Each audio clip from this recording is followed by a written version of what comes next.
All right, yeah, so I just wanted to, I guess, give an info session about where can ECE take you after graduation. Um, so let's just go ahead and get going. So yeah, why EE and Comp under one school? There's too much overlap. Both have the same foundation of electrical circuits and basic programming principles. Uh, Funny enough, when I was a sophomore, they weren't as similar as how they are now. I think with the merge of like now that they have 2001, 2002, I think uh I think like I looked at the schedule. I think like sophomore year for EE and Compies is like virtually identical. I might be mistaken, but it's like they both take those 2001, 2002, 264, 2875, and like have like a they're like get going on their gen ed. So yeah, there's a. I mean, I feel like that's a nice thing is that they have a little bit of time just to decide like which one they want to do. Because I know a lot of people who kind of wanted to do more EE, but then they actually got swayed towards Compy. I know a lot of people who are Compy are like the other way around. They're like they come in specifically for Compy, but then they're like, oh, I don't know if I like the hardware. Then they either stick around or go over to CS. And then yeah, like computer engineering is often treated like a subset of electrical engineering with kind of a focus on digital design and computers. But enough, Purdue uh, Purdue's department initially was just EE. Like I know for like a lot of my classes too, they just had like EE. They didn't have EC because like back in the day, it was just EE, and then they added computer engineering later on. So that's kind of like when modern computer systems started to get popular, like in I think it was like late '90s, early 2000s, and they decided like, oh, okay, we need like a degree that's like specific for EE, but it's like still on the like software application or like designing computer side. So I guess that's where computer engineering was born. And then here are all the electrical engineering sub areas. You got robotics, wireless communications, electronics, power design, controls, signal processing. So all these are kind of like analog based for electrical engineering, and you'll kind of see how computer engineering is more digital based. So electronics, these are your kind of like your EE fundamentals. Um, you have a lot of circuit design in these type of classes, and you'll do similar in industry. And you have like large systems which require like PCBs to like connect components within a close area. And a lot of times, engineers who focus on electronics are kind of the area of communication systems. And speaking of that, maybe like wireless communications, these type of engineers focus on things like Bluetooth, Wi-Fi, radio, any type of wireless communication between. It could be mobile devices, it could be satellites, any type of device that needs to send information, um, usually at a far distance. And so that's kind of why they're hired most heavily in the defense and space industry, just for this very purpose. And next we have power design. So we have power systems engineering and power electronics. Power engineers, they operate and maintain large electrical systems. These typically include reactors, turbines, generators, and their main focus is kind of understanding the relation between AC and DC power. Power engineers also are common in renewable energy and environmentally friendly power systems. So there's definitely a wide array that power engineers can kind of go into, I guess. And I guess those are all the topics at least I'm familiar with electrical engineering. So I guess now we can talk about computer engineering sub areas. So here we have AI, data science, algorithms, data structures, communication security, OS and distributed systems, computer architecture, hardware design, embedded software design.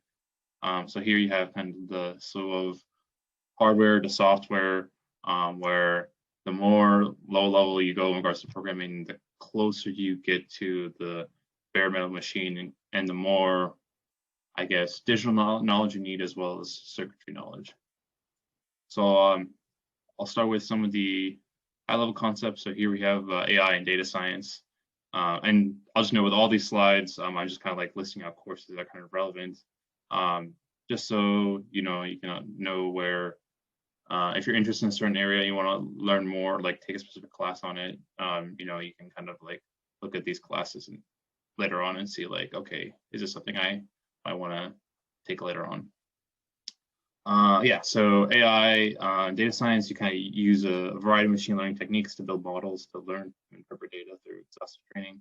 For high-level languages, you have things like Python, Perl, MATLAB, things to learn on in your early years, kind of your freshman, sophomore year. And it's very interesting when you get to like adapt these to like physical models.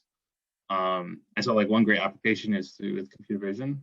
This allows for cameras to understand digital video on demand. A lot of dash cams are kind of like based on this idea of computer vision. And one example is that AI engineers at Tesla, they develop like smart tracking technology for self-driving cars. That's just like one common example. Okay, next is operating systems and distributed systems. So this is kind of like this is where understanding the high level to low level software transitions within a computer is where it's most critical. And OS is just layers between the user code and code running on the physical machine. It's all the way from user to system program to system code to like the physical operating system, which could be like the kernel, to the computer hardware. And yeah, the kernel code provides the system scheduling and task assignments to ensure that all user programs can run efficiently. And kind of application of OS is distributed systems. You implement a kind of cohesive operating system that multiple machines can kind of run a shared, kind of like a shared segment of code, mainly through message passing. And yeah, OS engineers, they can work on any type of OS. You have Linux engineers, Windows engineers, iOS engineers, basically any type of machine where the user of the physical device doesn't need to know the kind of like bare metal like interactions with the physical device. Any type of way you can allow the user to, interact, like let's say, you want to just have them interact with a mouse and a keyboard, then you need to implement some basic type of operating system, however limited it may be. And yeah, OS is most associated with device drivers. We can kind of map an external piece of hardware to a machine's memory map. So that's where taking these type of OS classes might come most in handy. So next we have communication security. So this is where you kind of protect your systems from malicious user code and possible breaches. You understand a lot of protocols, specifically internet protocols such as TCP, IP, as well as vulnerabilities and defenses. This does have a heavy workload in binary math and algorithms, just for understanding the theory side.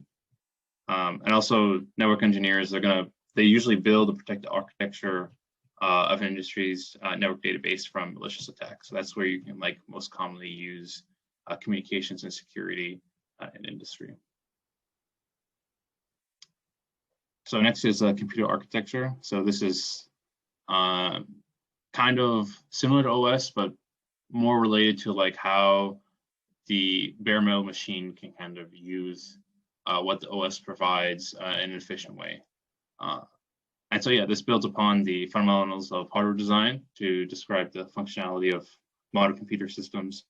And so one thing, if you go into computer architecture, that you're going to be doing pretty much every day is looking at CPU performance, because that is really the brain of the computer. It's doing all the physical operations. It's doing, it's instructing everything from reading from memory, performing arithmetic operations, basically anything to kind of get the computer going. And so making sure the CPU is utilized at its highest efficiency is one thing that computer architecture does on a regular basis. And yeah, so engineers, they have to adapt their computer to requirements of user, from individual computers to large distributed networks.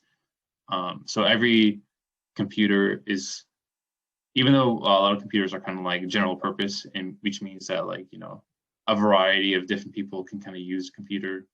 For example, you have your Windows and your Mac. People don't buy these laptops for one specific thing. They'll buy it for school, and they'll buy it for note taking. They'll buy it for work. They'll buy it for a whole variety of things to use all at once.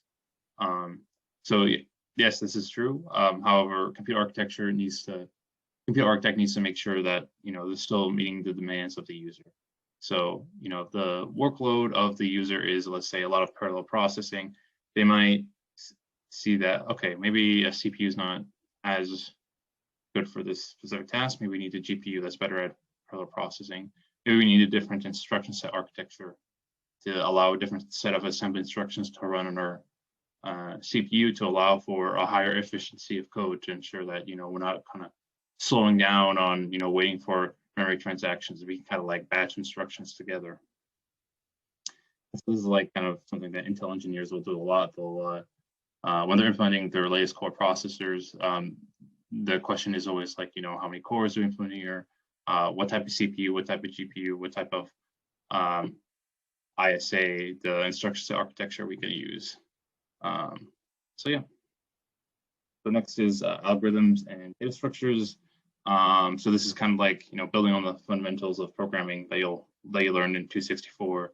And, just providing solutions to general problems. This includes things like sorting, shortest path problems, basically any type of routine algorithm that gets repeated over and over again.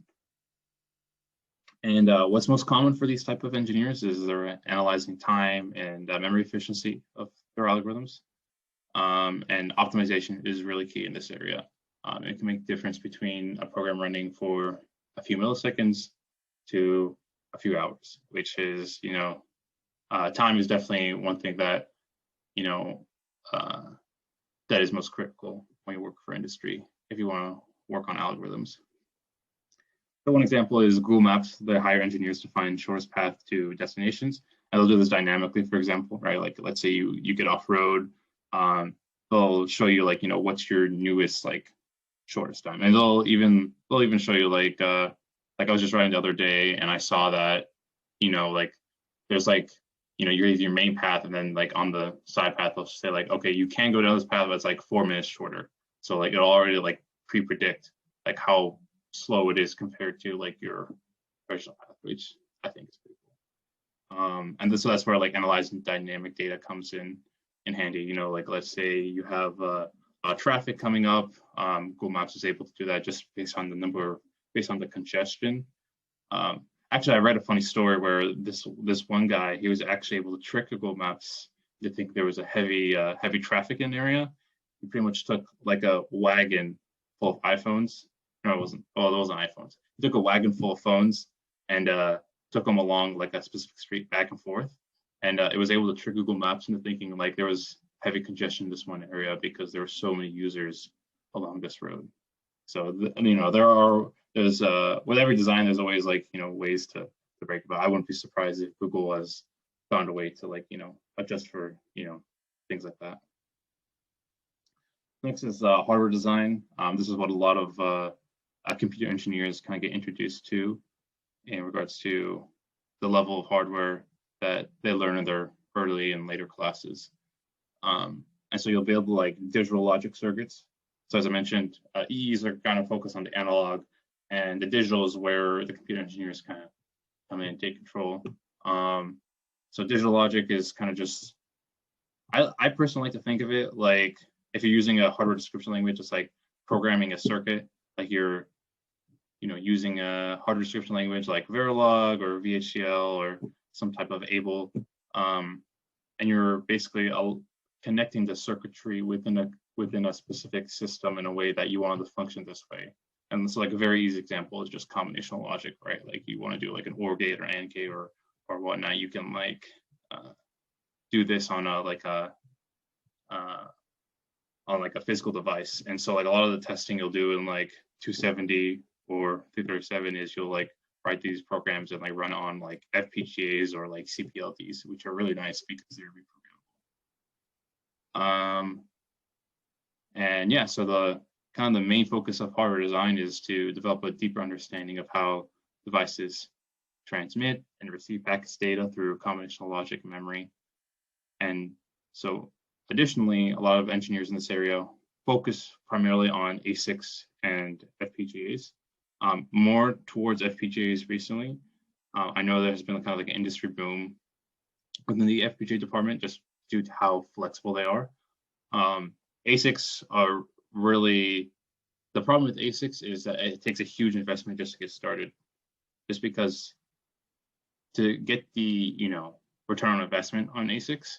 You have to really produce like millions and millions of these devices just to make sure you're making enough revenue for it to be profitable. But that's the thing though. ASICs are really nice and handy in that they're nice and compact, and they're essentially a device for a specific application. And so that's why they were found in virtually every device or every type of hardware application. And actually, recently there's been a chip shortage these days within the semiconductor industry, and the main reason for that is you kind of think that with people more home due to COVID that a chip shortage wouldn't necessarily happen, but with all the devices that people interact daily, people are using their phones more often, they're using their smartwatches, they're using more power, they're buying more devices, especially laptops. There's a good chunk of America that's still, especially in the rural area, that have trouble accessing laptops, and so just through that constant demand of people needing to have these type of video conferences is putting on this chip shortage, which hardware engineers are kind of like puzzled with like how that's happening. And so that's kind of more a manufacturing side, like how can we produce as much of these devices as we can. But it does also fall on the hardware engineer side in regards to like, okay, how can we make these more cheap? How can we make these more affordable? How can we make it easier to produce in large numbers? So that's a consideration that they're making till this day. So lastly is embedded software design. So this is pretty much focused on the software side of programming the bare metal computer. So one example would be like, you have this microcontroller here, right? And then you want to program it physically on your computer. So one device you can use is an ICD to directly connect with the microcontroller. And so this is like one way, your device doesn't necessarily have an operating system, and you need to like basically interact with it. This is one way you can do it. And so the code you're writing is most likely going to be used to interact with peripherals, right? Like you're not going to be doing much like video processing with this guy, especially with the amount of RAM that it provides. So it's mainly used for like you guys have seen like 362 projects or like scene design projects. Like they'll have peripherals they'll interact with, like user buttons and keyboards, and like different LED strips. And so that's kind of like the whole purpose of microcontrollers. It's the transistors on the device are focused on the peripherals and not so much on the computation itself.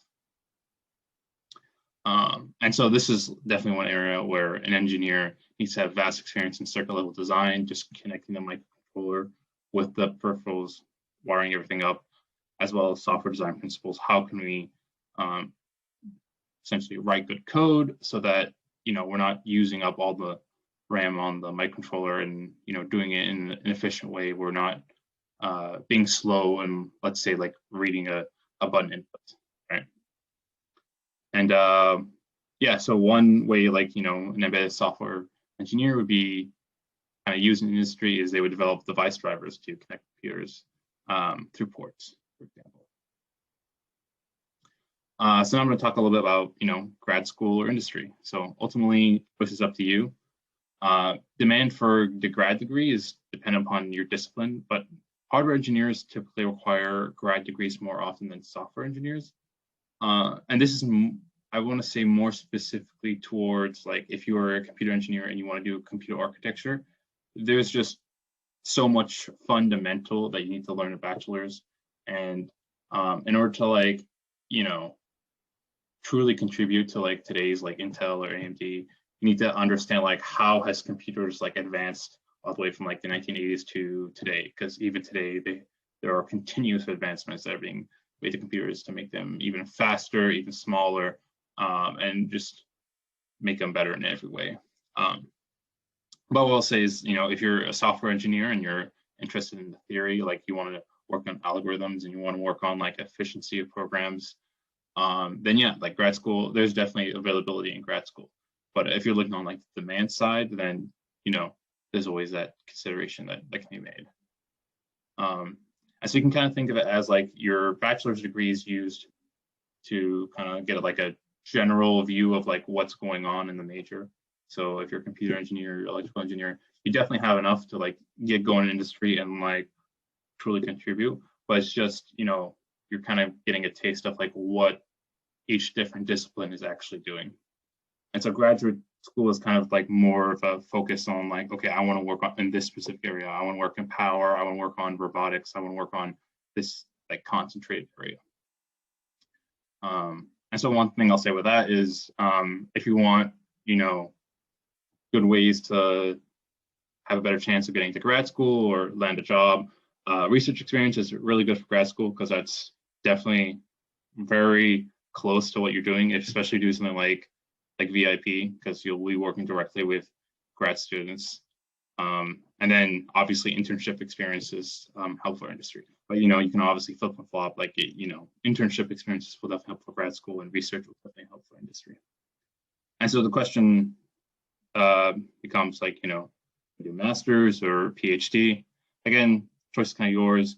Master's is more of it's more of a continuation of the bachelor's, so it's usually like, you know, a 2-year master's program where you'll kind of have a focus in a specific area, whether it be, yeah, like power or controls.